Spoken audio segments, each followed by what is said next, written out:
Alors bonjour à tous. Pour poser les jalons de cette table ronde sur la transformation numérique des secteurs de la banque et de l'assurance, on va accueillir Sandra Sancier-Sultan, qui est directrice associée senior chez McKinsey et responsable des activités banque et assurance pour le bureau de Paris. Elle va nous décrire les grandes tendances, opportunités et faire un état des lieux de ce bouleversement. Merci Aude, merci pour votre introduction. Je suis ravie d'être là avec vous aujourd'hui pour partager quelques faits et convictions. Alors d'abord, en commençant par ma conviction, j'ai la conviction profonde que le numérique pour les services financiers, c'est une révolution. Ce n'est pas une évolution, c'est une vraie révolution. Et c'est une évolution qui est résolument en marche dans de nombreux pays, mais également en France, avec peut-être un sujet de questionnement pour ma part qui est va-t-on assez vite pour suivre cette révolution ? Puisque ce que je vois, c'est aujourd'hui une révolution où les clients, et notamment parmi les clients particuliers, ont pris de vitesse les entreprises qui les servent, et à savoir nos banques et nos assureurs. Alors, quelques chiffres pour illustrer ce propos. Alors, j'espère que la technique va me suivre. Alors, ça n'a pas l'air de marcher. D'accord, c'est le bon bouton. Merci beaucoup, monsieur. Alors, quelques chiffres pour illustrer ce propos de clients qui sont aujourd'hui déjà résolument numériques. On a aujourd'hui 86% des contacts entre des clients particuliers et la banque qui s'effectuent via le canal numérique, alors que dans le même temps, seuls 12% des Français ouvrent leur compte en ligne en 2014. De la même façon, quand on regarde un peu ce qui se passe sur le marché français par rapport à ce qui se passe dans d'autres marchés, prenons le cas de l'épargne, vous voyez que dans l'épargne, on a moins de 2% des dépôts qui sont aujourd'hui faits par le consommateur français auprès de banques directes, alors que c'est 4 fois plus élevé en Allemagne, qui est lui aussi pourtant un marché relativement traditionnel. Si on se tourne vers le marché de l'assurance automobile, c'est encore plus criant. On a aujourd'hui 6% de part de marché des assureurs directs en France, là où on est à 75% de part de marché pour les assureurs directs au Royaume-Uni. On va être à 33% aux Pays-Bas, 19% en Italie, 13% en Allemagne. Encore, marché très comparable et même beaucoup plus traditionnaliste que le marché français. Donc, des clients qui, eux, sont en marche, parce que notamment, leurs attentes sont beaucoup structurées parce qu'ils vivent dans d'autres univers que la banque et les services financiers, mais dans le même temps, une offre sur le marché français qui n'est pas toujours à la hauteur de leurs attentes. Cette révolution numérique, qu'est-ce qu'elle prend comme forme concrète par rapport à notre industrie des services financiers ?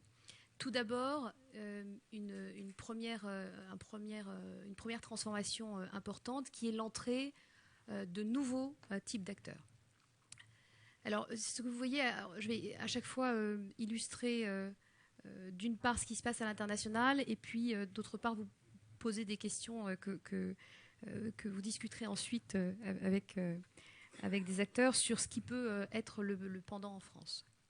Donc de nouveaux entrants avec des choses très intéressantes qui se passent. La première, ce sont des entrants non bancaires qui réinventent certains morceaux du marché bancaire. Donc je pense que beaucoup d'entre vous dans cette salle êtes familiers avec Apple Pay, qui est le système de paiement lancé aux États-Unis par Apple, avec à la fois une expérience client fondamentalement transformée, mais aussi une expérience économique, si vous me passez l'expression, donc un coût pour le consommateur final qui lui aussi est significativement diminué.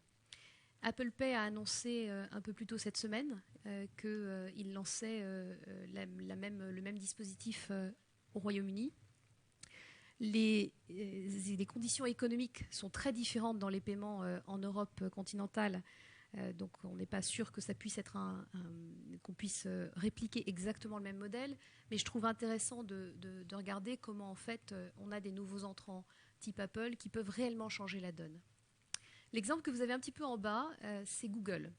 Google comme comparateur d'assurance. Vous voyez l'écran de leur comparateur aux États-Unis. Ils sont également comparateurs d'assurance en Angleterre, avec un double effet qui se coule là aussi, si vous me passez l'expression, c'est que Google, non seulement peut être très puissant dans ce métier de la comparaison, mais d'autre part, ce faisant, attaque son principal client.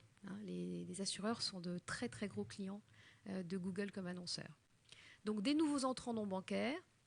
Et puis un dernier exemple qui est T-Mobile, qui est à la fois un entrant non bancaire, puisque c'est un acteur télécom, mais qui transforme complètement le business model et du coup ouvre un nouveau marché. Qu'est-ce qu'a fait T-Mobile? T-Mobile est le leader aux États-Unis du prépayé dans les services télécoms. Et T-Mobile a lancé une offre pour cibler les personnes qui aux États-Unis n'ont pas accès à la banque, ce qui est environ 70 millions d'individus, et propose une carte de paiement, une carte donc Visa, prépayée, avec un système de gestion. Vous savez que les chèques sont très nombreux également aux États-Unis, avec un système d'enregistrement des chèques uniquement par téléphone. Et c'est un succès, c'est un très bon démarrage. Quand on regarde le parallèle en France, on commence à avoir un foisonnement de fintech pour certaines. Un foisonnement donc avec Prêt d'Union que vous connaissez sans doute très bien, qui est une plateforme de peer-to-peer. Finexcap dans le domaine plutôt des entreprises, Meilleur Taux qui est un comparateur. Mais la question, je trouve, qui peut se poser, c'est d'abord, est-ce qu'on a le même niveau d'innovation en France? Et puis, qu'est-ce que ça veut dire pour les acteurs du secteur? Deuxième type de révolution, l'expérience client. Celle-là, je la trouve absolument fascinante. Parce qu'on n'est pas en train de remplacer, on est en train d'enrichir. Et potentiellement de transformer, du coup, la nature de la relation que nos intervenants bancaires ou assureurs ont avec leurs clients. Vous avez l'exemple de Commonwealth Bank qui a complètement réinventé l'expérience du client quand il est à la recherche de sa maison, en utilisant de la réalité virtuelle, en utilisant des tas de liens avec de bases de données externes, mais il vous permet de vous promener dans la rue et de voir quelles sont les maisons à acheter, les appartements à louer, combien ça coûte, etc. Crédit Suisse, banque privée très connue, qui transforme complètement votre expérience avec à la fois des moteurs très intelligents de conseils financiers, mais également un accès à un conseiller directement à distance, le conseiller pouvant également jouer avec votre écran et vous conseiller par rapport aux simulations que vous avez faites. Nous avons en France, je crois, beaucoup d'éléments, nous n'avons pas à rougir d'innovation. Amélie vous parlera sans doute après de Soon, qui est donc la banque mobile d'AXA Bank, qui change incroyablement l'expérience client puisque propose une gestion de projet fondamentalement. Ou encore Crédit Mutuel Arkea, qui a annoncé le test de balise permettant de reconnaître le client qui, grâce à son téléphone portable, donc de reconnaître un client qui passe la porte d'une agence de façon à l'accueillir encore mieux et de façon encore plus personnalisée. Donc pour moi, un domaine de changement, d'enrichissement et potentiellement de déplacement de l'expérience client. Troisième dimension, c'est les nouvelles offres de produits et de services. Là, je vous ai indiqué, et là, nouveau, avec cette dimension de comment est-ce qu'on peut réinventer, enrichir, déplacer l'univers des services financiers. Donc, je vous ai mis l'exemple de iGuarantee ou e-Guarantee, qui est une banque turque extrêmement innovante et qui, comme elle a un positionnement d'être l'accompagnateur de ses clients pour la gestion de leurs finances, en fait, a mis en place un géomarketing, une géolocalisation et tout un système de bons plans pour les clients en fonction de là où ils se déplacent. Et donc, devient vraiment le partenaire de ses clients dans la gestion, non pas uniquement de leurs finances, mais également de leurs bons plans, de leurs achats, etc. Alors, je vous ai mis également l'exemple de Chase qui a généralisé quelque chose qui pourrait être vraiment particulièrement d'actualité pour nous, qui est l'enregistrement des chèques par photo. Hein, techniquement, c'est absolument faisable. C'est ensuite une question de législation. Et puis, le parallèle en France, j'ai choisi Marie Cantier qui ouvre à des personnes qui n'y avaient pas accès des ETF et des types d'investissements à des prix tout à fait raisonnables, ou encore AXA Drive, qui permet là aussi de passer d'un assureur à être un coach de conduite pour ses clients. Quatrième dimension très importante dans le secteur financier, c'est celui des décisions mieux éclairées. Alors, qu'est-ce qu'on veut dire par là ? Le numérique, en fait, permet de gérer des données à une échelle inconnue jusqu'à présent. Si je vous pose la question de savoir quelle est la technique statistique la plus utilisée dans les entreprises financières, et malheureusement ce ne sont pas que les entreprises financières, je crois que c'est encore la régression. La régression, si je ne me trompe pas, a plus de 250 ans comme technique. On commence à parler de réseaux neuronaux, qui est une technique qui date, donc qui est une invention mathématique qui date de 1940. Et on parle fort insuffisamment des techniques qui ont été inventées dans les années 2000. Je ne sais pas pour vous, mais moi, la première fois qu'on m'a parlé de l'algorithme, j'espère que je ne me trompe pas, des 6 ou des 7 bandits, je dois vous avouer que je n'avais aucune idée de ce dont il s'agissait. Ce sont des techniques depuis les années 2000 qui permettent de changer fondamentalement ce qu'on peut faire en termes d'intelligence artificielle. Qu'est-ce que ça veut dire concrètement dans notre secteur ? Il y avait tout à l'heure beaucoup de monde à une session sur la santé. Je ne sais pas si vous connaissez Oscar, qui est en fait une offre américaine qui permet, vous acceptez de porter un petit bracelet, juste les petits bracelets qui comptent vos nombres de pas. Et en fonction du nombre de pas que vous faites, vous pouvez recevoir jusqu'à 240 € en bons d'achat Amazon. Ce n'est pas de l'argent, c'est du bon d'achat Amazon. Eh bien, Oscar, clairement, est une façon de sélectionner vos risques assurantiels. La question ensuite de ça, c'est la limite du système. La limite du système, pourquoi ? Parce que des gens comme Liberty Mutual, par exemple, vont vous traquer sur l'ensemble des réseaux sociaux et en fait vont vous proposer des offres complètement adaptées à ce que vous voulez avant même que vous n'ayez enclenché votre déménagement. Pourquoi ? Parce qu'on peut manipuler beaucoup de données. Et donc la question là-dessus, c'est ça marche très très très très bien et c'est très bien perçu aux États-Unis. Est-ce qu'on aurait un appétit ou une réaction un peu différente de nos clients français ? Je vous passe le cas de Bridgewater. Bridgewater, rapidement, est le premier hedge fund à essayer une technique d'analyse d'analyse et de sélection purement quantitative en matière de hedge fund. Il s'y lance avec le fondateur de Watson d'IBM, donc ça a l'air assez sérieux. Beaucoup de choses qui sont aujourd'hui faisables avec les données qui ne l'étaient pas dans le passé. En France, j'ai choisi d'indiquer juste 2 noms, mais on pourra en indiquer beaucoup d'autres. Vous avez Amagiz qui avait révolutionné le marché français de l'assurance avec un outil de Pay As You Drive, donc qui mesurait vos kilomètres et potentiellement aurait pu également mesurer vos comportements de conduite. Pacifica vient d'annoncer le lancement d'une assurance récolte indicielle. Donc des tas de choses qui sont faisables grâce à des données auxquelles nous n'avions pas accès avant.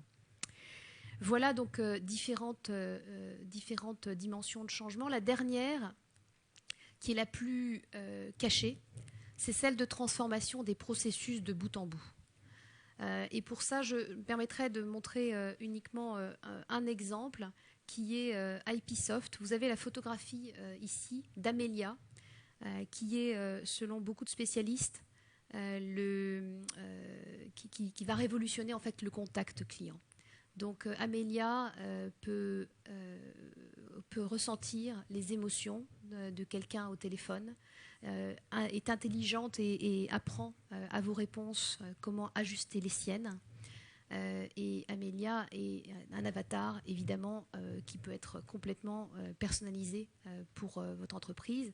Et la grande discussion qu'on a aujourd'hui, c'est à quand les back-office sans aucune personne pour répondre au téléphone ou pour traiter des opérations. Donc quel modèle opérationnel pour demain ? Pour finir et pour ouvrir la discussion, en fait pour nous il y a vraiment 5 dimensions de révolution numérique dans les secteurs financiers et 5 grandes questions pour les acteurs du secteur. Premièrement, comment réagir à ces nouveaux entrants ? Faut-il être soi-même un nouvel entrant ? Et comment réinventer les différents produits, les services, l'expérience client ? Comment profondément transformer son business model et comment utiliser au mieux cette nouvelle puissance d'intelligence que nous offre le numérique avec, si vous me le permettez, ce qui est pour moi une grande lueur d'espoir. On aime bien mettre des chiffres concrets derrière ces questions et on a évalué de façon un peu systématique à quel point le numérique pouvait être une menace ou une opportunité pour les services financiers. Quand on regarde le secteur de la banque, l'opportunité est d'améliorer le compte de résultat de près de 50%. La menace est également très réelle.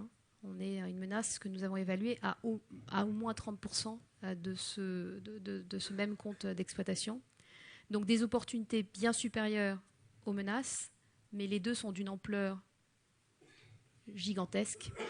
Et donc nous espérons fortement que nos acteurs français seront à la hauteur de ce challenge.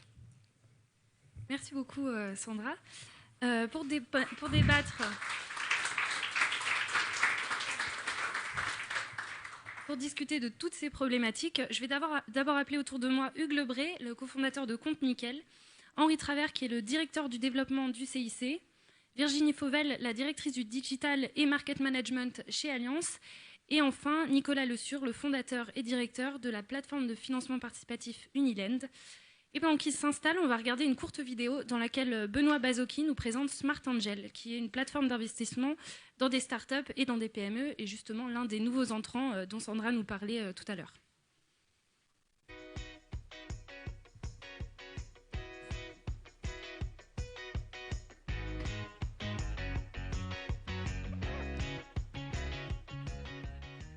Notre métier, c'est de présenter des entreprises qui cherchent des fonds, qui cherchent des financements pour se développer, à des investisseurs particuliers et professionnels qui vont pouvoir investir directement dans chaque entreprise qu'ils ont sélectionnée.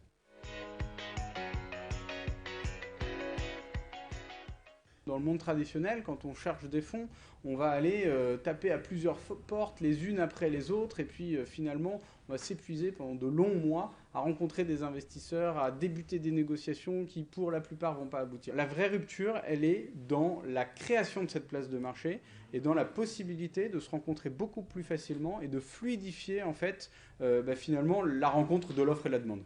L'investissement dans des entreprises non cotées, jusqu'à maintenant, c'était une activité d'initié. C'est-à-dire qu'il fallait avoir un fonds d'investissement ou être business angels, connaître et savoir comment ça se passait.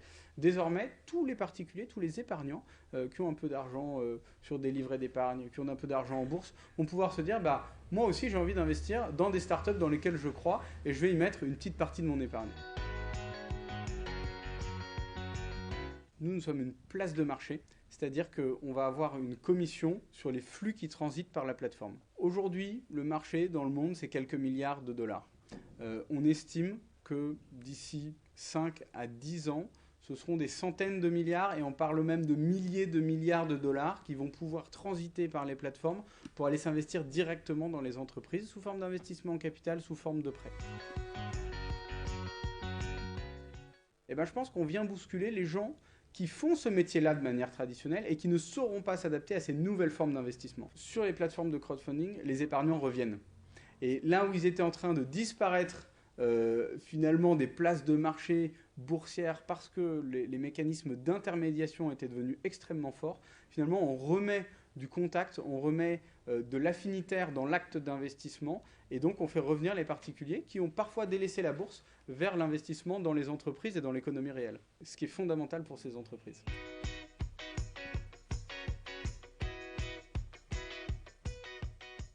Voilà, alors Sandra nous l'a décrit il y a quelques minutes. On en a un autre exemple avec cette vidéo de Smart Angel. Les FinTech et AssureTech arrivent sur tous les créneaux, depuis le prêt aux PME jusqu'à la gestion des finances personnelles, l'assurance collaborative, le paiement mobile. Et alors, si toutes ces startups, pour l'instant, ne représentent pas un chiffre d'affaires énorme par rapport aux mastodontes traditionnels, elles commencent quand même à grignoter petit à petit leur part de marché.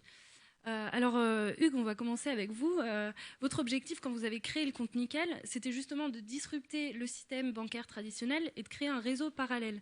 À quel besoin est-ce que vous avez répondu avec le compte Nickel ? Alors, en fait, je voudrais d'abord faire un commentaire sur ce qu'on a entendu. Et il me semble qu'il y a un changement beaucoup plus fondamental que ce qui a été dit. Et que le changement de paradigme, c'est le temps réel et c'est la data. Et à partir de là, ça change tout.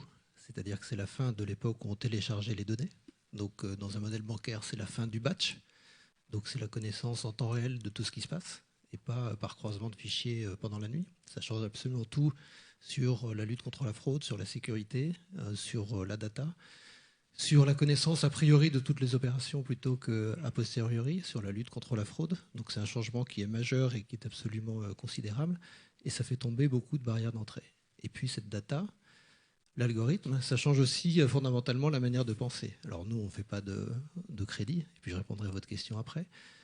Mais une question à la Lending Club, c'est est-ce que la bonne donnée, le score pour un crédit, par exemple en France, on a des acteurs qui sont déjà des fintechs depuis 20 ans, comme CTLM, comme Sofinco, qui sont excellents, et qui ont des scores qui, sur le marché, ont beaucoup plus de valeur que d'autres scores, et on peut se casser la figure facilement, il y a beaucoup de modèles qui vont souffrir.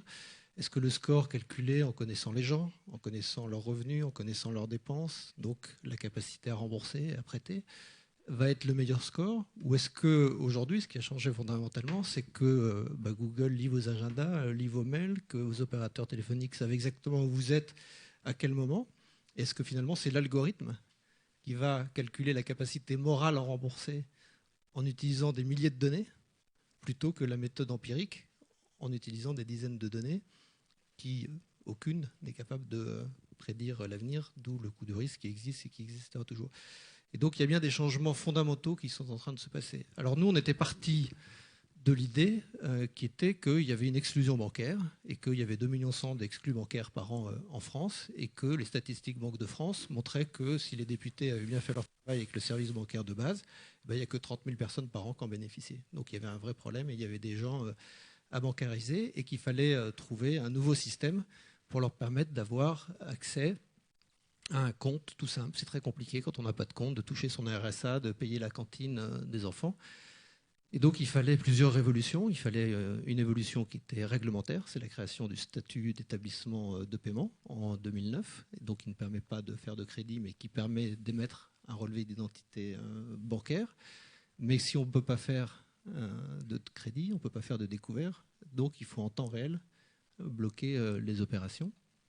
Donc évolution technologique, et donc la grande nouveauté depuis 2 ans. On parle beaucoup dans tout ce qu'on a vu dans la présentation précédente d'applis mobiles, de devices, de parcours client, d'utilisation, tout ce que j'appelle moi la usability. On ne parle pas du sujet de fond qui est le core banking system, le temps réel, la data. Et donc il fallait être capable de voir les opérations a priori pour voir si ça passe en découvert ou si ça ne passe pas en découvert. Et puis la troisième révolution, il fallait un coût d'acquisition client. Il fallait avoir un réseau de distribution.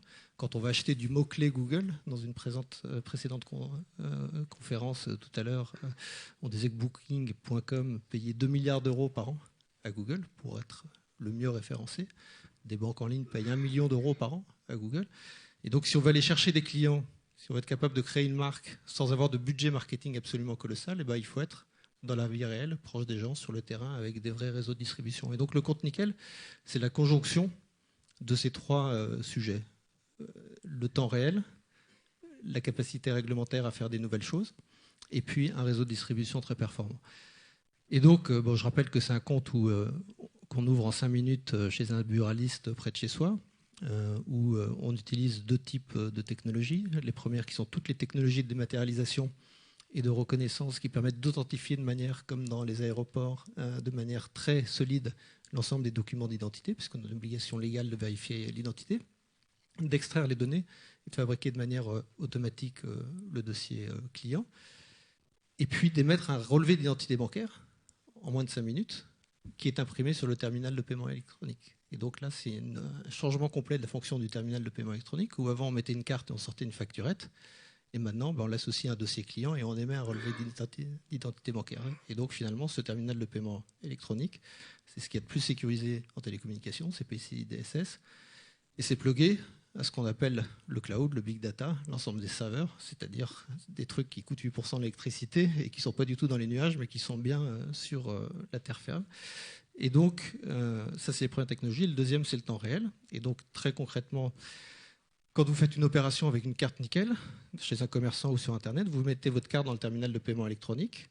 Ça part dans le système habituel qui va chez les gestionnaires d'autorisation carte. Mais au lieu de dire cette carte, elle peut dépenser tant par mois, tant par semaine et revenir dans le TPE, elle part dans notre core banking system en temps réel. Donc, on a taillé cette route.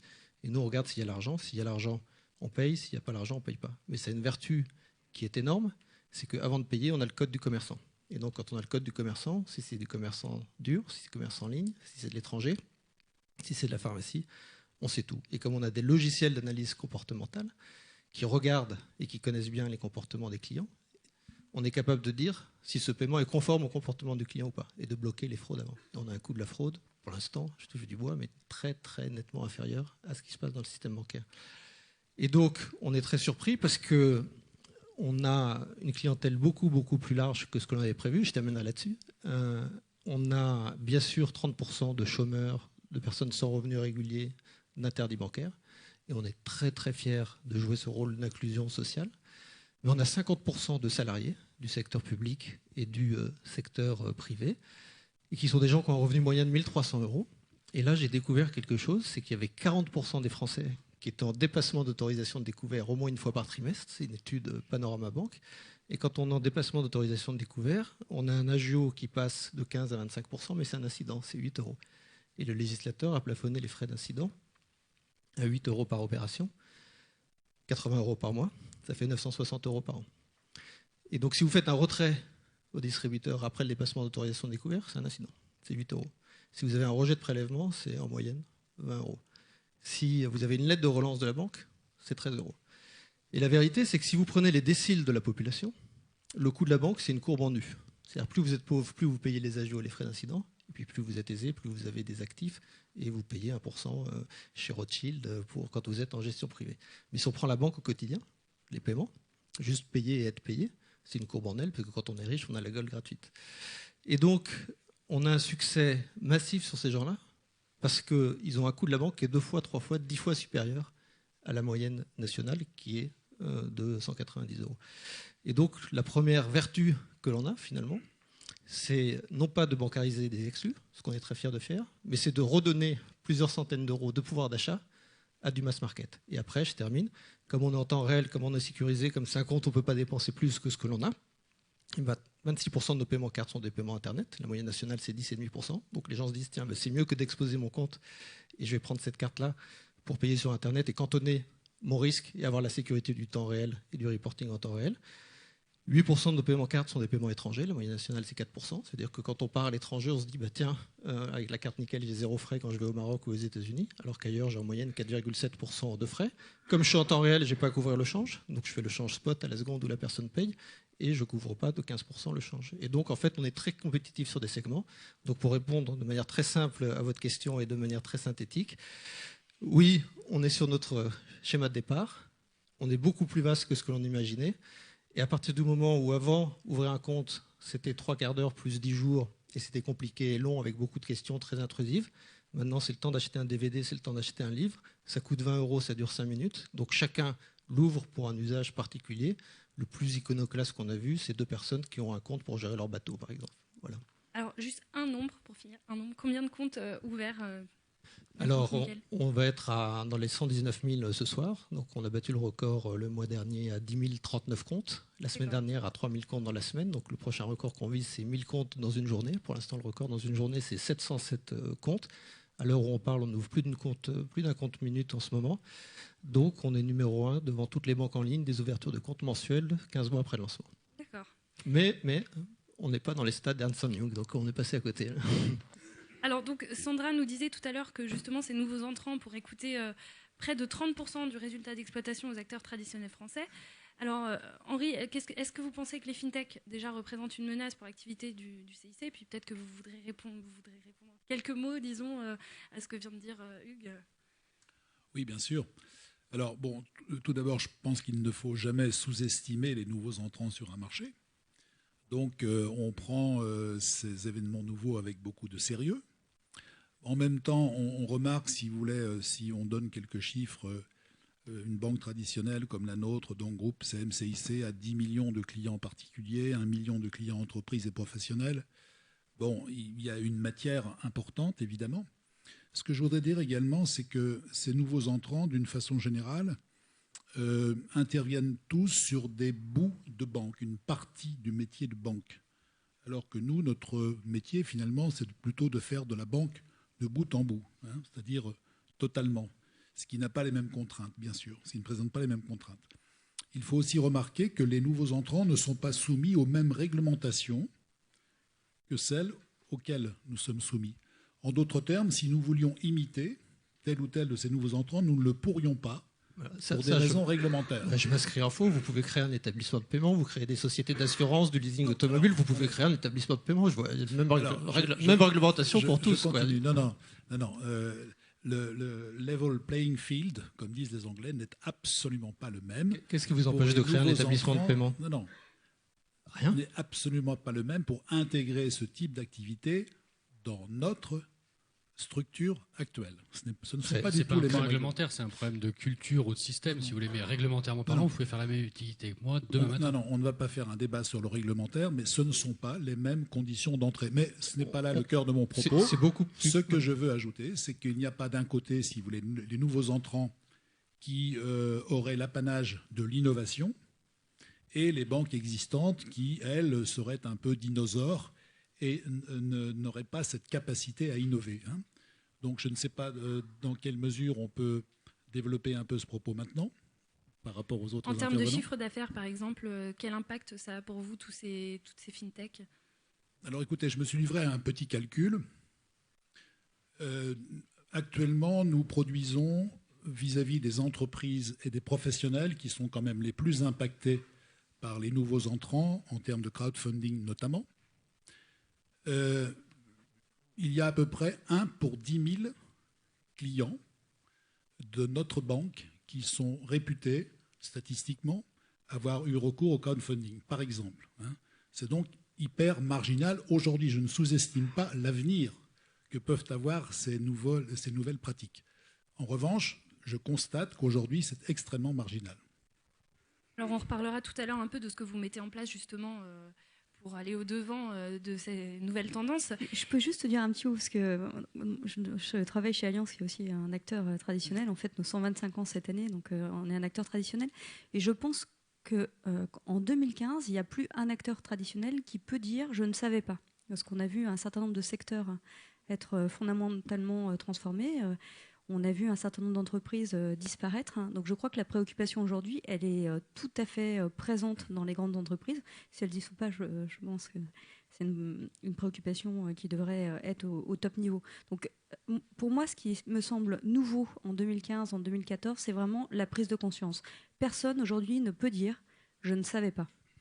Et alors justement, vous, Virginie, chez Allianz, vous avez adopté une stratégie qu'adoptent de plus en plus d'acteurs traditionnels, qui est celle de monter des partenariats avec ces nouveaux entrants, d'abord dans une logique d'acculturation, et puis aussi, pourquoi pas, dans une logique de rapprochement économique. Comment est-ce que vous envisagez chez Allianz la relation avec les nouveaux acteurs? Déjà, je pense qu'on doit affronter la transformation numérique sans crainte. La crainte, la peur, c'est toujours une très mauvaise conseillère dans notre vie privée comme dans notre vie professionnelle. Donc on sait que le modèle de l'assureur va changer fondamentalement et on s'y prépare. Donc on a recruté un certain nombre de personnes, en fait, des spécialistes du numérique, des spécialistes sur les centres de contact. On a recruté en France entre 100 et 200 personnes en 2 ans. Donc c'est un investissement qui est très important. On a restructuré l'entreprise pour faire face aux défis du numérique.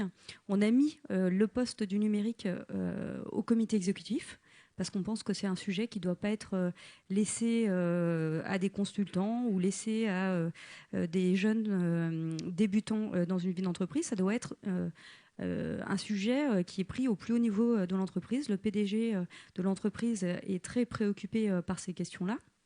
Donc, si vous voulez, recruter les bonnes personnes, le mettre dans un bon système de gouvernance. Ensuite, nous avons construit une stratégie qui est très offensive, qui concerne l'ensemble des salariés d'Alliance, l'ensemble des clients, qui sont entreprises, particuliers, professionnels. Que je peux vous développer. On a par exemple un partenariat avec Smart Angel sur le crowdfunding parce qu'on pense que fondamentalement ça va aussi changer. Vous abondez la plateforme ? Absolument, c'est-à-dire que quand les clients d'Alliance souhaitent financer une start-up via Smart Angel, on abonde du même montant à hauteur de 50 000 €. On a mis 5 à 10 millions d'euros sur ce projet-là. Donc c'est un premier pas qu'on pourra renouveler. Voilà, mais les premiers chiffres sont tout à fait encourageants. Vous avez aussi un accélérateur, vous êtes partenaire de Absolument, Drivey, de Trip and Drive. On a lancé un accélérateur de start-up dans notre stade, l'Alliance Riviera à Nice. Donc on a 5 start-up qui ont été sélectionnées le mois dernier. On les accélère pendant 5 mois. Et ensuite, on reprend une nouvelle promotion, en fait. On a fait aussi des partenariats avec Uber. Donc on est l'assureur privilégié d'Uber pour les conducteurs d'Uber. On est partenaire de Drivey, donc le leader du car sharing en France. On lui a permis d'ailleurs de s'implanter en Allemagne via aussi Alliance, parce que Drivey a besoin d'un assureur pour faire du car sharing. On est partenaire de Trip and Drive, on est l'assureur privilégié de Tesla. Donc on a toute une série, si vous voulez, de partenariats avec cet écosystème de tech pour s'acculturer à cela. Et alors justement, là on parlait de partenariat start-up assureur. Vous Nicolas, donc, vous avez créé une Mylène, une plateforme de financement de prêts aux PME et vous avez pu le voir de l'autre côté de la barrière, du côté start-up, puisque Groupama vous a approché pour vous soutenir également. Oui, en fait, effectivement, de manière générale, dans tous les grands établissements assureurs ou banquiers, on constate qu'il y a toujours au moins une partie, si ce n'est toute la partie, qui est conscient qu'il y a ces transformations. Chacun va avoir des approches différentes en fonction des métiers, etc. Mais nous, on a la chance pour le moment d'être sollicités même spontanément par certains. Groupama Banque, ils sont venus nous voir en disant « Nous, on a envie de prêter dans la plateforme aux côtés des prêteurs parce que ça nous intéresse d'accéder à ces TPE-PME auxquels nous n'avons pas accès traditionnellement et de leur faire un crédit, en fait. » Donc, ils ont utilisé notre système pour, aux côtés, nous, on a organisé le fait qu'ils n'allaient pas écraser la foule des prêteurs. On a 5000 personnes depuis 1 an et demi qu'on existe qui prêtent activement dans la plateforme et on ne voulait pas qu'avec leur puissance, évidemment, ils les écrasent. Donc on s'est organisé pour ça. Mais effectivement, ils ont annoncé qu'ils allaient prêter 100 millions d'euros dans les 4 prochaines années aux TPE, PME qui souhaiteraient emprunter en crowdfunding sur Mylène. Et l'enjeu, c'est le réseau des entreprises. Alors l'enjeu pour eux, paradoxalement, c'est qu'ils ont besoin de déployer leur bilan. C'est une banque un peu particulière, c'est-à-dire qu'elle a presque trop d'argent à prêter et qu'elle ne sait pas comment le faire, on va dire. Mais fondamentalement, ce que nous, on vise à organiser, c'est, Benoît le disait dans son domaine de l'equity, mais nous, c'est la même chose dans le domaine du crédit, c'est une place de marché. Et l'ambition qu'on a et le but que l'on poursuit fondamentalement, c'est d'organiser le déploiement des portefeuilles de crédit et le sourcing des portefeuilles de crédit à la limite des banques entre elles. Parce que ce marché-là, spécifique sur les professionnels, le crédit typique à 100 000 euros, il est mal organisé en France pour des raisons qui ne relèvent pas des banques elles-mêmes, mais du système sur lequel il est fondé. Et il ne permet pas, en fait, un accès au crédit pour plein de raisons qui seraient trop longues d'expliquer, mais notamment parce que le coût de traitement d'un crédit unitaire à 100 000 euros n'est pas rentable pour une banque, parce que sur un crédit à 100 000 euros, elle va prendre 50 points de base de marge, donc 500 euros de PNB, le chiffre d'affaires des banques, là où, en fait, elle va mettre en face un coût de traitement qui va être du chargé clientèle en agence, la chaîne de crédit, etc., etc. La raison pour laquelle elle va faire ce crédit, c'est d'abord parce que c'est quand même son métier, mais surtout parce qu'elle va chercher à avoir une relation plus globale avec l'entreprise et elle va compenser cette absence de rentabilité par d'autres produits associés. Et en fait, ce qui crée paradoxalement le fait que vous avez un accès au crédit qui n'est pas uniquement dépendant de votre capacité à rembourser, mais à bien d'autres facteurs.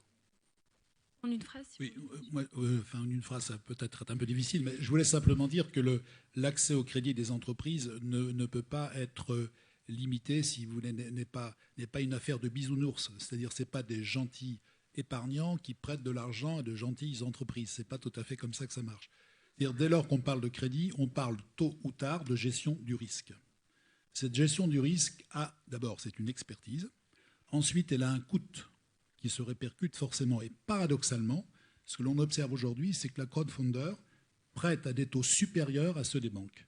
Donc je ne dis pas qu'ils n'ont pas leur place en complément pour certains types de demandes de crédit, mais est-ce qu'une entreprise a intérêt à emprunter à 9 ou à 2% en 2015 ? C'est ma question. On réabordera un petit peu le sujet tout à l'heure. On a beaucoup parlé start-up et je pense qu'il ne faut pas oublier non plus les GAFA, donc Apple, Google, Facebook, Amazon. Ils se lancent d'un côté dans les moyens de paiement, donc je pense par exemple à Apple Pay, mais ils se tournent aussi de plus en plus vers la santé, ils collectent énormément de données et ils pourraient bien venir marcher sur les pieds des assureurs. On en a un petit peu parlé tout à l'heure dans la présentation. Virginie, vous, comment est-ce que vous voyez les géants du web ? Est-ce que vous les voyez comme des partenaires ou comme des concurrents ? Moi, je crois que ce sont avant tout des partenaires. Enfin, il n'y a pas de doute là-dessus. On ne peut pas travailler aujourd'hui sérieusement dans la relation client sans travailler avec Google, avec Twitter, avec Facebook. Ils sont présents et je pense qu'il faut travailler avec eux. Donc, pour moi, il n'y a aucun doute là-dessus. Maintenant, sur le sujet des données, je pense que ça, c'est un sujet qui est très important. Et l'ensemble des acteurs doit avoir la même régulation sur les données. C'est vrai que les assureurs ont l'habitude de traiter beaucoup de données, des données de santé. On est très contrôlé là-dessus, bien entendu. Il y a des zones qui sont sécurisées pour accéder dans une salle où des données de santé sont traitées. Donc il faut arriver avec une carte spéciale. Les portes sont très très sécurisées. Voilà. Maintenant, il y a toute une partie des données de santé qui sont capturées par des outils et qui quittent la France, quittent l'Europe, qui vont on ne sait où, et ça, il me semble que c'est une problématique qui n'est pas une problématique d'assureur, qui est vraiment une problématique de citoyen. Mais moi, j'ai toute confiance en la CNIL sur ces sujets-là, qui fait un travail remarquable sur les données et qui permettra, je pense, de réguler ces données-là, surtout si elles sont individualisées. Et vous, concrètement, comment est-ce que vous travaillez avec eux ? Avec les GAFA. Avec les GAFA, mais écoutez, on travaille très en proximité avec eux sur de l'acquisition client, sur du ciblage marketing, sur de l'expertise sur la user experience, parce que c'est vrai qu'aujourd'hui, quand vous faites une application mobile, vous reprenez des codes des applications mobiles les plus utilisées par les utilisateurs de smartphones, et clairement ces codes-là sont définis par les GAFA. Donc on travaille sur la façon de présenter les applications pour que nos utilisateurs ne soient pas perdus sur la user experience. Alors on le voit avec tous les exemples dont on vient de parler, donc les produits traditionnels des banques et assurances sont en pleine mutation. On voit arriver des nouveaux concepts qui répondent aussi à des nouveaux usages, à l'essor notamment de la consommation collaborative, à la généralisation de l'usage du mobile. Alors on va revenir justement sur une Hélène, puisqu'on parlait de l'histoire de ces taux. Pourquoi est-ce qu'on on ferait plutôt appel à une plateforme de financement participatif plutôt qu'à une banque, sachant que le taux n'est pas forcément plus intéressant. Qu'est-ce que vous apportez, une Hélène, d'une part aux prêteurs et de l'autre part aux PME ? Alors, sur les prêteurs, c'est peut-être un peu plus simple à comprendre, c'est qu'on apporte déjà un nouveau produit d'épargne qui n'existait pas, c'est-à-dire que ça vous permet de prêter à des entreprises qui peuvent être des entreprises parfois de proximité, mais pas toujours. Et surtout, c'est le seul produit dans lequel vous êtes capable de choisir vous-même votre taux d'intérêt, parce que la particularité, c'est que c'est les prêteurs qui fixent le taux d'intérêt auquel ils veulent bien prêter leur argent. Après, nous, on a organisé un système qui fait que les meilleurs taux sont retenus en faveur de l'emprunteur, mais il y a bien cette faculté-là. Donc en d'autres termes, le prêteur chez nous, il va venir pour un rendement financier et pour un emploi direct de son épargne. C'est-à-dire que là où je rejoins Hugues, c'est qu'il y a un paradigme fondamental qui n'a pas vraiment été évoqué aujourd'hui, c'est le besoin des citoyens ou des clients, si vous voulez, de reprendre la main, de savoir à quoi ça sert, de savoir comment ça marche, de faire eux-mêmes. Alors ce n'est pas forcément un besoin qui correspond à 100% de la population. Mais c'est un besoin qui correspond déjà à une tranche générationnelle. Nous, sur nos 5000 clients, la moitié a moins de 40 ans. Sur un produit d'épargne, c'est extrêmement jeune en fait comme population. Donc ça répond à un besoin presque démographique. Ensuite, sur les entreprises, pourquoi est-ce qu'elles viennent emprunter à 9% alors que si elles avaient un crédit à la banque, ça pourrait être 2 ou 3%? Pour plusieurs raisons en fait. La première, c'est que c'est la rapidité. C'est-à-dire qu'avec la manière dont on est organisé, on a processé les choses, on est capable de faire en sorte qu'entre le moment où un client qui souhaite emprunter et rentre en contact avec nous, et le moment où il a l'argent sur le compte bancaire de sa banque habituelle après son emprunt, il se passe 2 semaines. C'est entre 6 et 8 fois plus rapide en moyenne que ce qu'on peut connaître dans une banque, sachant que ça lui aura pris en tout et pour tout 1 heure de discussion, en moyenne encore une fois, avec des gens de chez nous qui vont analyser son dossier, et 5 minutes pour déposer des pièces en ligne, à comparer à rendez-vous téléphonique, déplacement pour aller remplir des dossiers papier, etc., plus tout le temps de déblocage, des prises de sûreté, etc. La deuxième raison, c'est qu'on a un modèle qui repose sur l'absence de garantie. C'est la raison pour laquelle les taux sont aussi élevés, entre guillemets, mais ils sont toujours moins élevés que ceux que vous allez trouver quand votre banquier vous dit « je ne peux pas vous financer votre BFR, par contre, le factor ou le leaser peut le faire. Là, c'est plus cher. Ou je vais vous faire une facilité de caisse à 9,5%.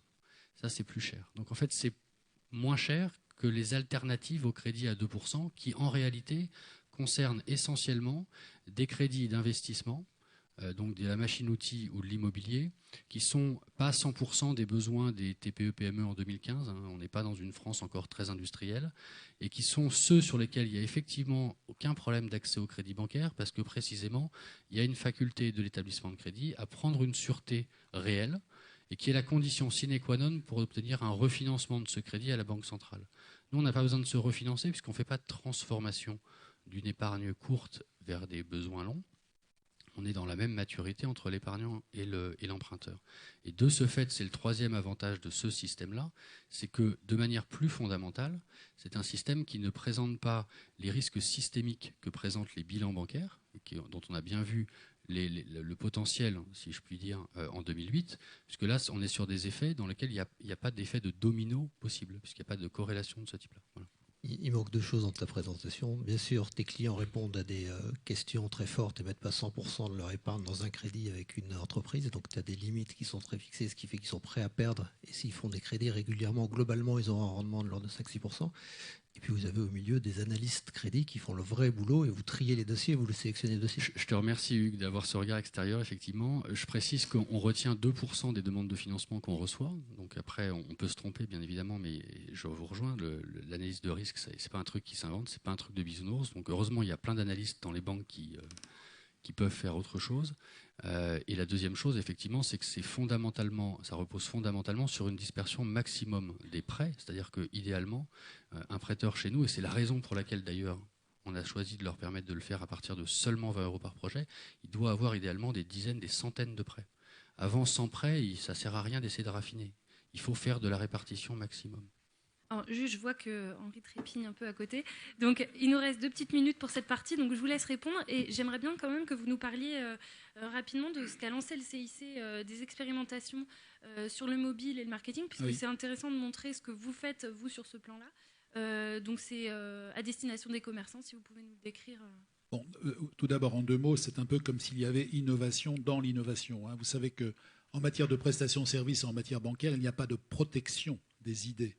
On ne peut pas déposer un brevet sur une idée. Très bien. Donc ça oblige à aller vite quand on a une idée. La deuxième chose, pourquoi innovation dans l'innovation, c'est que jusqu'à présent, dans notre monde bancaire, innover, c'était avoir une bonne idée, la développer chez soi et la dédier à ses clients ou à ceux qui voulaient devenir clients. Bon, on pense que ça, c'est un peu derrière nous. Et en fait, maintenant, innover, c'est appartenir à un écosystème. On a donc essayé de construire sur la base d'un concept de commerce dit connecté, une relation entre le commerçant, la banque, quelle que soit sa banque, le consommateur, quelle que soit sa banque. C'est donc un système extrêmement ouvert, c'est un écosystème qui permet au consommateur, de se voir récompensé par des programmes de fidélité, de recevoir des informations utiles de la part des commerçants, qui permet de l'autre côté au commerçant de pouvoir proposer un programme de fidélité à son client, et aussi de gérer son fichier client. C'est donc cet écosystème, on l'a lancé il y a maintenant 9 mois. Après une période d'expérimentation en région parisienne, on est maintenant déployé en Alsace. Dans un second temps, nous serons à Bordeaux. Et quand je parle d'écosystème ouvert, vous avez peut-être vu dans la presse que Total a décidé de s'associer à ce concept en prenant une part à notre capital. Et d'autres grands acteurs de la distribution devraient nous rejoindre prochainement. Merci, ça va être le mot de la fin pour cette première partie. Merci à tous. Je vais désormais appeler pour la deuxième partie de la table ronde Amélie Oudéa-Castéra, la directrice marketing du service digital chez AXA, Jean de Casté, le PDG et cofondateur de Fluo, et Hicham Badreddine, directeur digital de Malakoff Médéric. Et pendant qu'ils s'installent, qu'ils prennent place, je vous propose de visionner une deuxième vidéo dans laquelle Arthur de Cateau présente FinexCap, qui est une start-up qui a levé 22,5 millions de dollars en novembre dernier et qui finance les professionnels, les factures des professionnels en attente de paiement.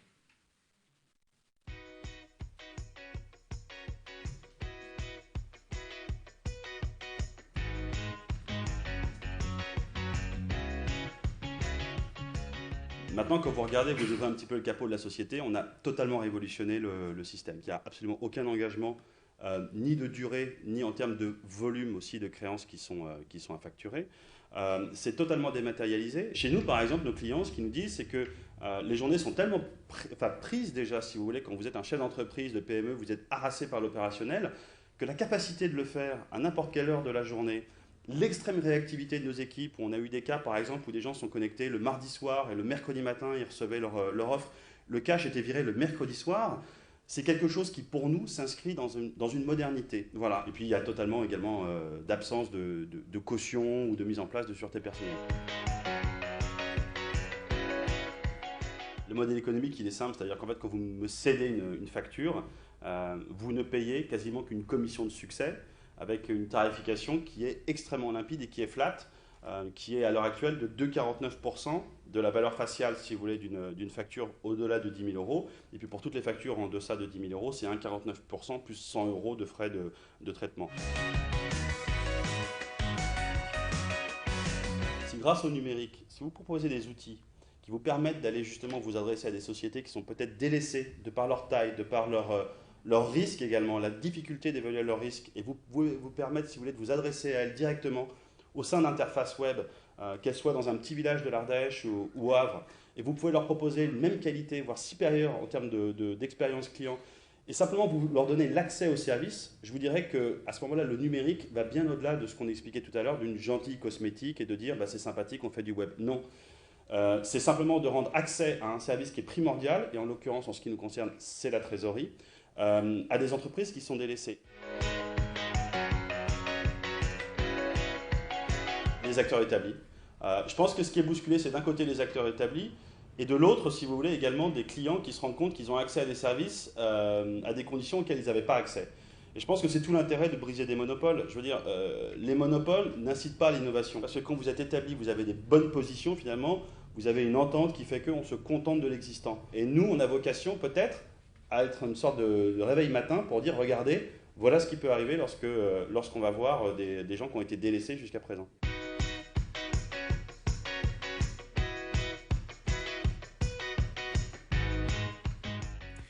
Voilà, alors on a beaucoup parlé de nouveaux services, de nouveaux concepts.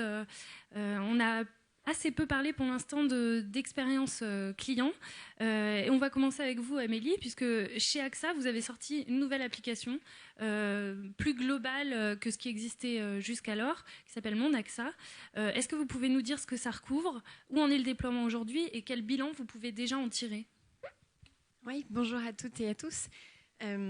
Alors, le défi pour les assureurs d'une meilleure qualité de service, il est immense.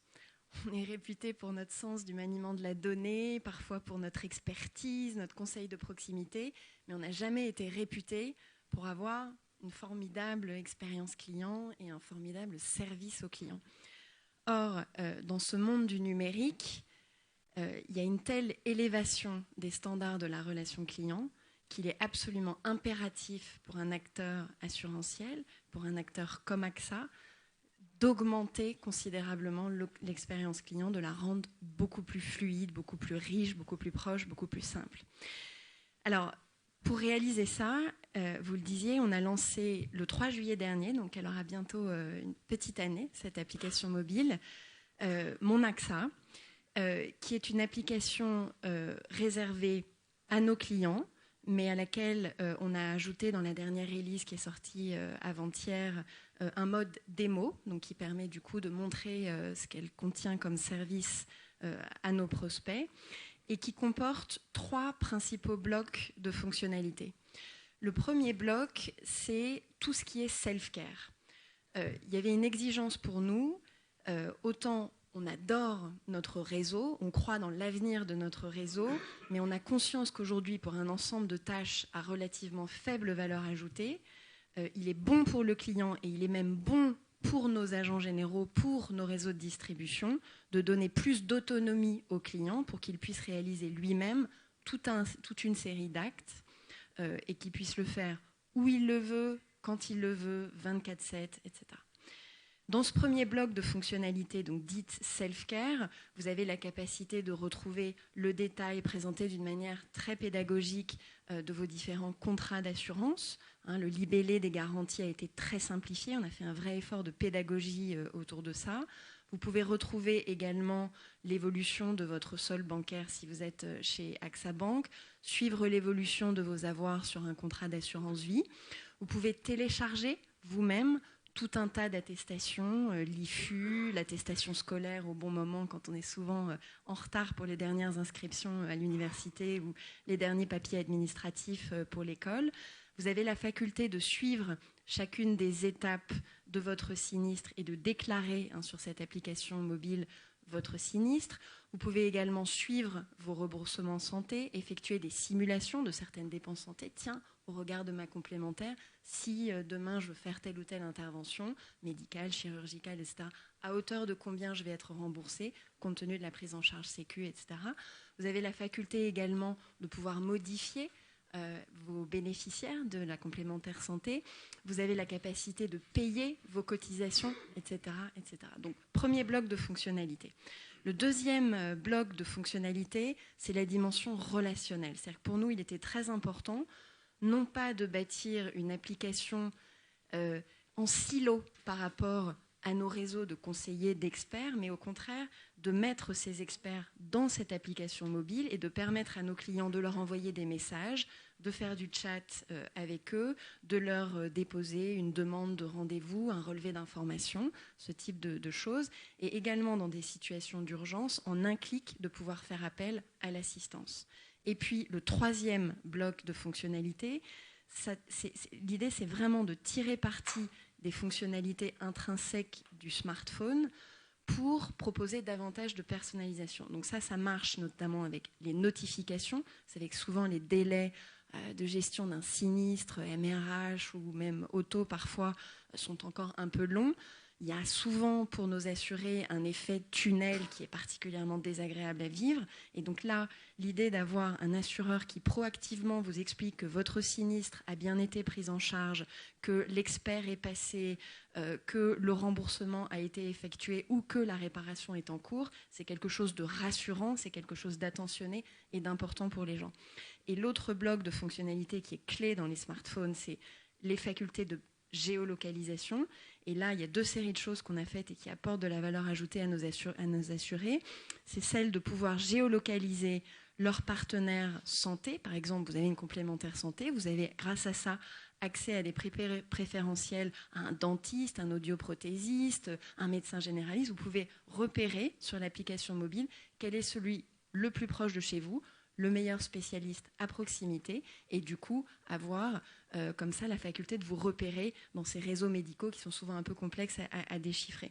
Et puis, toujours dans ce domaine de la géolocalisation, le sujet des alertes climatiques, on sait malheureusement qu'elles ont plutôt tendance à augmenter en fréquence. Il est très important pour nous, grâce à cette application mobile, de pouvoir alerter un client dont on a repéré qu'il se situait dans telle ou telle zone, leur donner des éléments de conseil, de prévention et essayer de minimiser l'impact de ces dommages climatiques. Et le déploiement aujourd'hui, vous l'avez... Alors aujourd'hui, donc, on est très à la tâche sur ce déploiement. Pour l'instant, on n'a pas fait d'investissement média substantiel. C'est quelque chose qu'on envisage pour le début de l'année 2016, quand on aura adjoint aux fonctionnalités que j'ai évoquées toute la partie objets connectés et qui nous permettra de bien commander grâce à Mon AXA l'ensemble des objets connectés dans sa maison et de s'en servir comme une forme de télécommande, de hub de service. Donc quand ça, c'est encore en travail. Voilà, sera intégré, on passera à une étape de communication grand public plus large.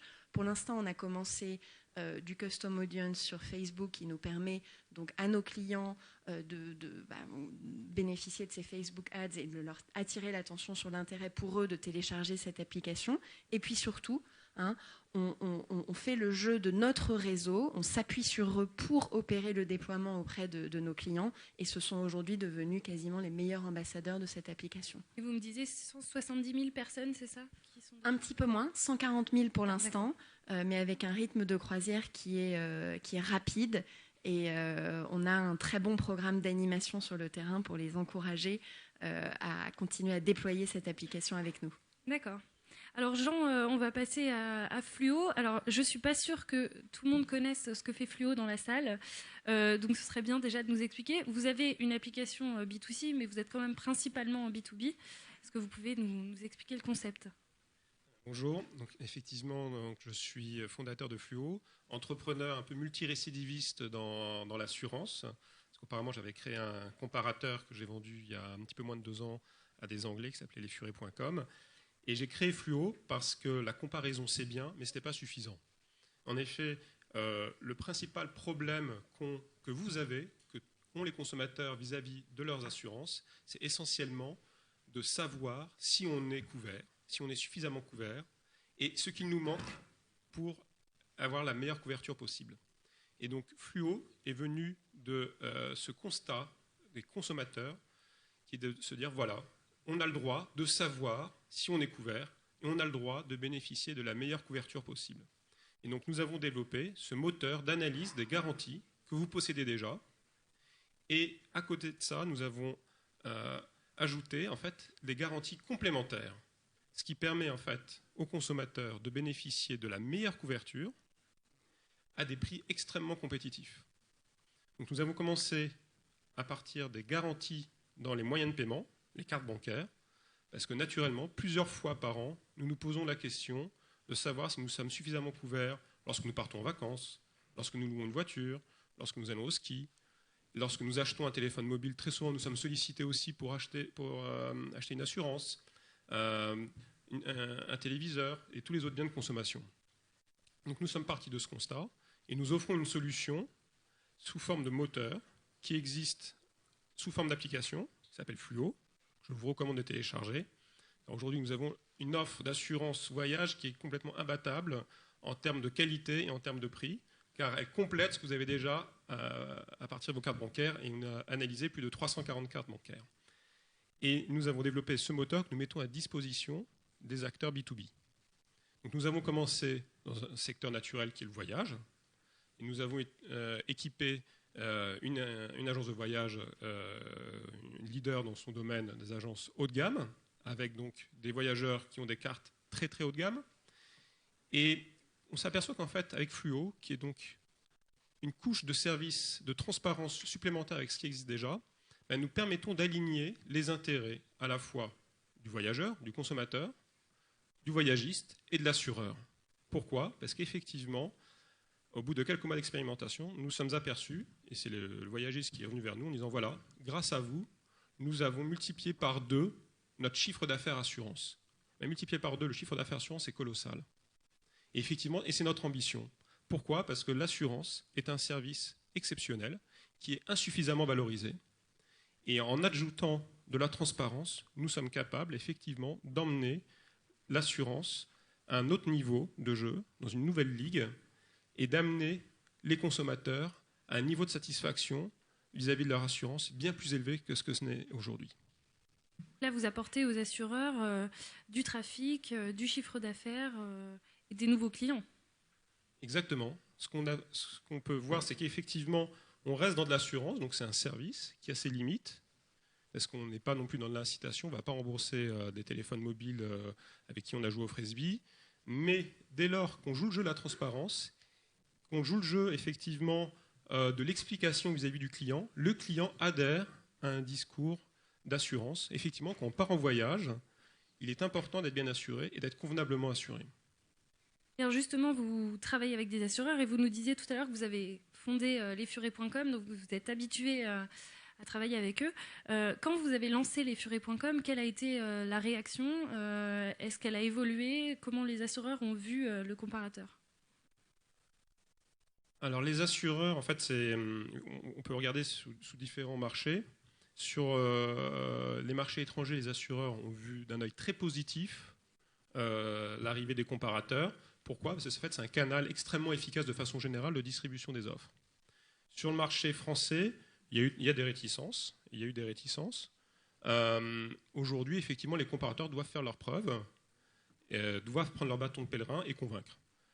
Force est de constater que, pour prendre le marché de l'automobile, les assureurs se plaignent en disant qu'effectivement c'est extrêmement compétitif, leur ratio sinistre sur prime est négatif, donc c'est une activité qui n'est pas rentable. Et force est de constater que quand on regarde les assureurs présents sur des comparateurs, ce sont ceux qui ont le ratio sinistre sur prime le plus compétitif et ils sont profitables. Donc effectivement, d'un côté, on va dire qu'il y a des assureurs profitables qui sont sur les comparateurs et de façon générale, les assureurs sur une activité comme l'assurance automobile qui ne sont pas profitables, effectivement, on ne les retrouve pas sur les comparateurs.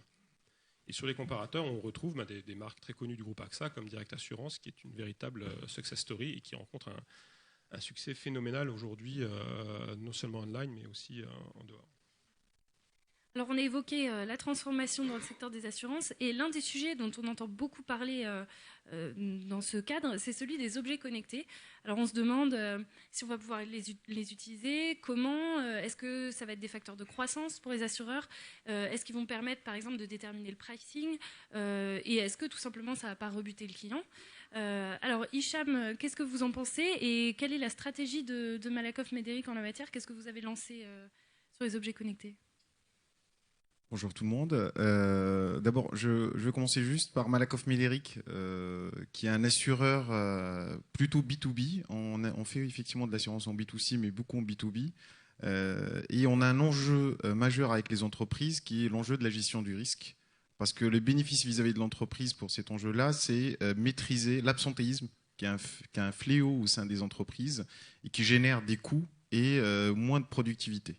Ce qui fait, dans cette stratégie B2B2C, on a une gestion de risque auquel elle bénéficie aux entreprises, mais par rapport à l'individu, on a effectivement une maîtrise de sa santé et la prise en main de sa santé. Alors, c'est là où les objets connectés vont avoir un enjeu majeur, notamment dans la déclinaison de nos programmes de prévention, qui sont des solutions qui vont être mises en place pour les individus pour effectivement gérer, prévenir, et de sortir de cette logique curative et passer à une logique prédictive.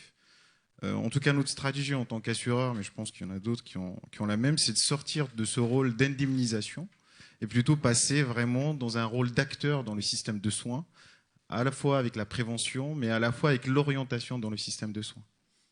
Alors à travers cette stratégie, effectivement, on a mené quelques expérimentations avec les objets connectés, notamment en 2011, on a lancé un programme qui s'appelle Vigisanté. C'était dans le cadre d'un appel à projet. Alors l'objectif de ce programme, c'était de s'attaquer à l'hypertension. L'hypertension qui est effectivement une pathologie, la plus grosse pathologie qui effectivement pousse au risque cardiovasculaire.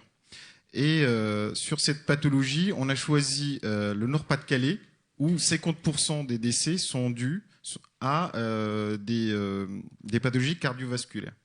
Et là, on a travaillé avec des entreprises et on a pris un panel de 1000 salariés qui ont voulu jouer le jeu. Ces 1000 salariés ont été dépistés. Il y en a 700 qui ont été dépistés en hypertension. Et là, on a équipé ces salariés avec des objets connectés qui étaient des balances connectées, des piluliers, pour pouvoir effectivement faire un suivi de leur état. Tout ça, effectivement, branché avec une plateforme de télémédecine à distance pour pouvoir faire le suivi. Et aussi, les médecins traitants de ces patients ont joué le jeu.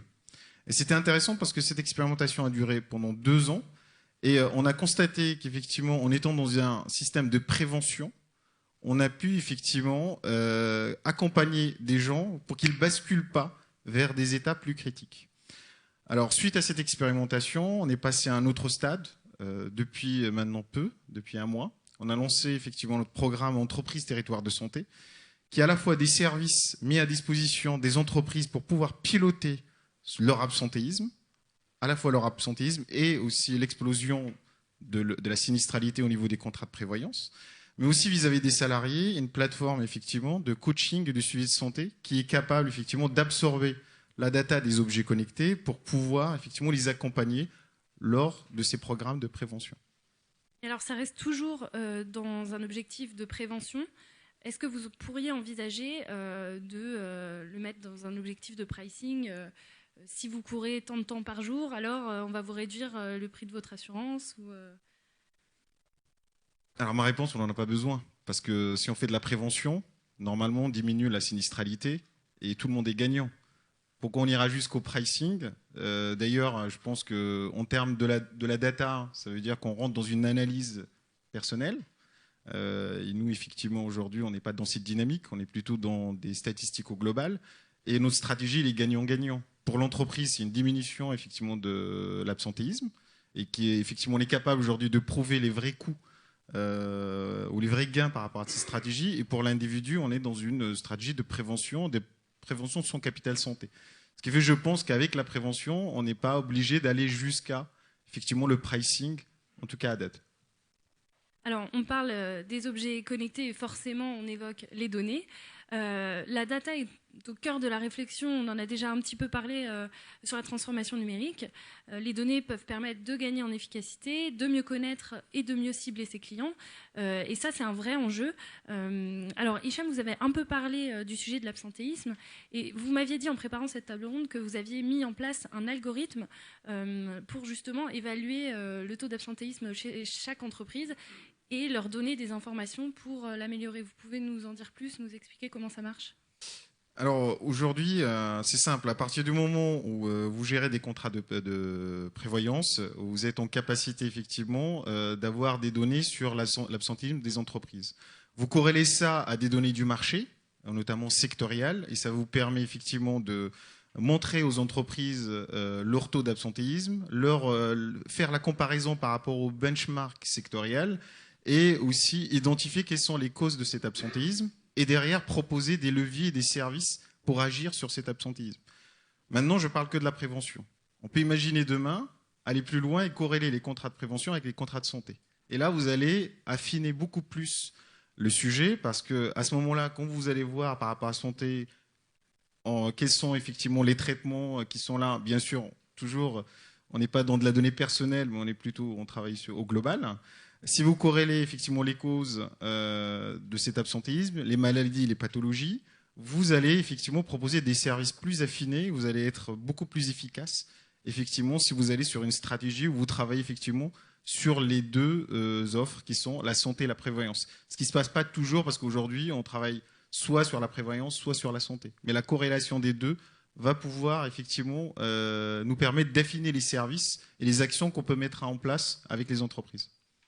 Et qu'est-ce que vous faites dans le big data en ce qui concerne tout ce qui est gestion du risque, anticipation de la fraude ? Alors aujourd'hui, sur l'anticipation de la fraude, on a quelques POC qui sont là, mais les POC qui sont les plus avancés sont plutôt toujours dans la gestion du risque, mais au niveau sectoriel. Parce qu'aujourd'hui, ce qui est aussi intéressant, c'est de travailler sur les conventions collectives et travailler sur certains secteurs. Parce qu'on peut isoler certains secteurs où la sinistralité est forte, corréler ces secteurs avec effectivement les métiers qui sont dedans. Et à partir de là, on va pouvoir agir sur ces secteurs. Moi, je prends toujours l'exemple d'un POC qui a été fait par des confrères et Sopra a contribué à le faire. C'était sur la carie du boulanger. Je ne sais pas si vous connaissez la carie du boulanger, mais il y a un problème chez les boulangers, c'est qu'ils sont exposés à des produits chimiques dans leurs ateliers et derrière cette exposition, ils ont des vrais problèmes dentaires. C'est à partir de 40 ans, ils n'ont plus de dents. Mais trop de viennoiserie. Alors, ce qui était intéressant, c'est qu'ils se sont dit, tenez, on va monter un POC et voir comment on peut agir sur cette problématique, parce que c'est un coût pour l'assureur, mais c'est pas agréable non plus pour le boulanger. Et le POC, c'était effectivement de mettre des objets connectés qui vont détecter le taux d'exposition des boulangers effectivement à ces produits chimiques. Et derrière, le boulanger est équipé d'une application smartphone qui effectivement lui montre le taux d'exposition et qui lui dicte un programme de prévention. C'est-à-dire c'est un programme effectivement de brossage de dents avec certains produits et avec une brosse à dents connectée, et notamment c'est Colibri qui travaillait sur le sujet. Et ça c'était intéressant parce que ça lui permet en fonction de son exposition d'adapter son programme et de voir effectivement s'il sort de cette exposition de ce risque grâce à ce programme-là. Et je trouvais ce POC assez intéressant. Bon, c'est encore compliqué parce qu'il faut avoir un smartphone. Ils ont même fait le test sur des montres connectées. Mais en tout cas, on voit effectivement que les objets connectés peuvent apporter des vraies réponses à des problématiques de ce type. Alors Amélie, chez AXA, vous avez plusieurs projets concernant le Big Data. Est-ce que vous pouvez nous les détailler? Je crois que vous avez 2 projets principaux. Oui, je pense que c'est vraiment très important de se parler de la data, au moins pour 2 raisons.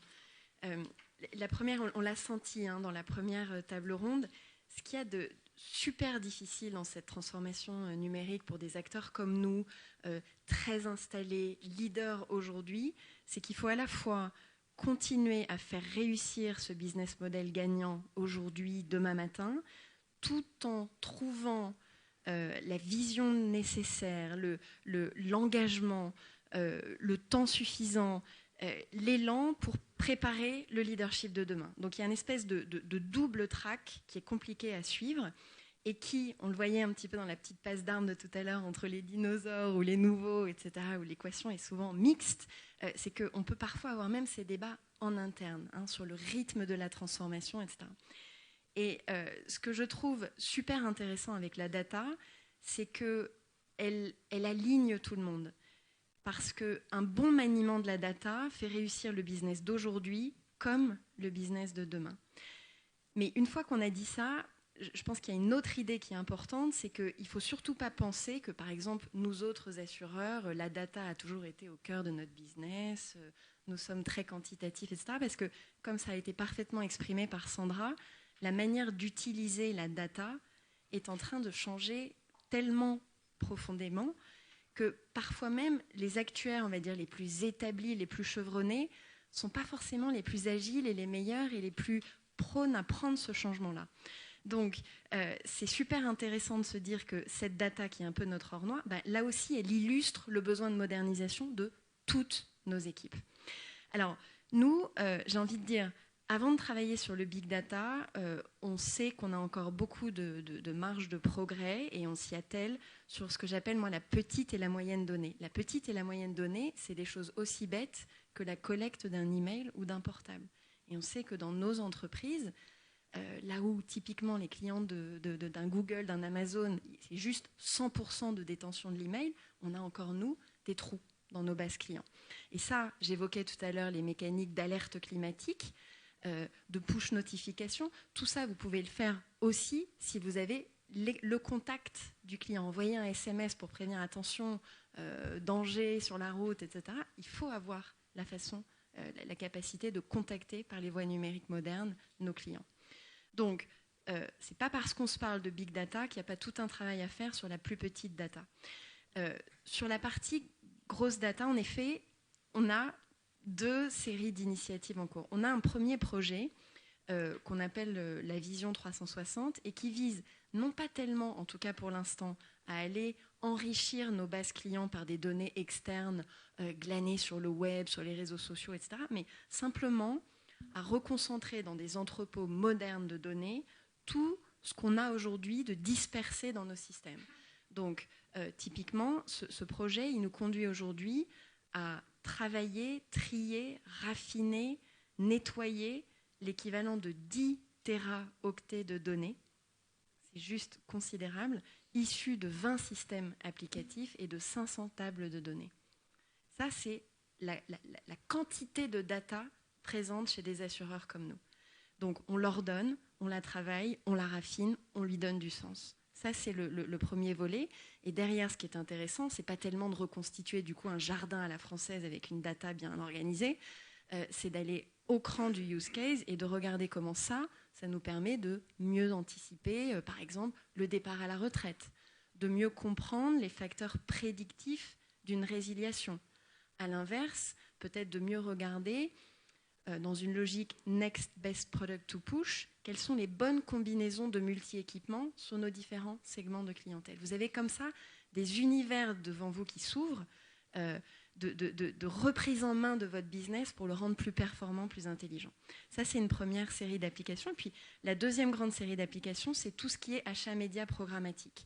Là, on sait, et pas seulement les assureurs ni les banquiers, mais toute toutes les professions sont aujourd'hui concernées par cette révolution technologique qui affecte l'achat média, avec des capacités inédites de targeting, de personnalisation, et qui nous permettent du coup d'avoir une dépense média, des investissements beaucoup plus efficients.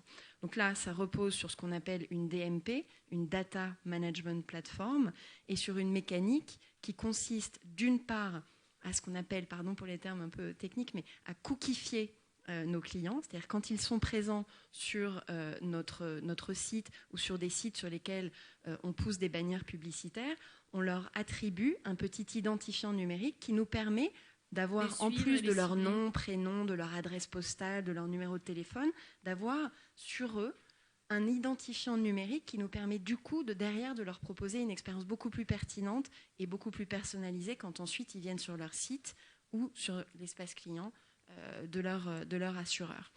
Et puis, il y a l'équivalent à travers la mécanique qu'on appelle des lookalikes qui nous permet d'enrichir notre DMP de toute une série de cookies externes qu'on a à travers des partenariats avec différents acteurs de ce domaine et qui permet du coup de regarder finalement des ressemblances de profils entre ce qui nous paraît des bons clients, des clients à forte valeur, et puis des prospects qui répondent aux mêmes caractéristiques. Et tout ça, c'est vraiment des champs qui sont extrêmement positifs pour des entreprises comme nous, mais j'ai envie de dire qu'ils sont aussi positifs pour les clients, pour les prospects, puisqu'il n'y a plus cette logique de carpet bombing où on envoie tout, des séries de publicités, de bannières à des gens qui peuvent ne pas être du tout appétents à ce genre de choses. Donc c'est une logique de plus forte personnalisation et de plus forte pertinence dans la publicité. Bien, et ben on va finir sur ces mots et sur ce thème de la personnalisation, puisqu'on est un peu pris par le temps. Donc ça va être le mot de la fin. Merci à tous les intervenants et au public.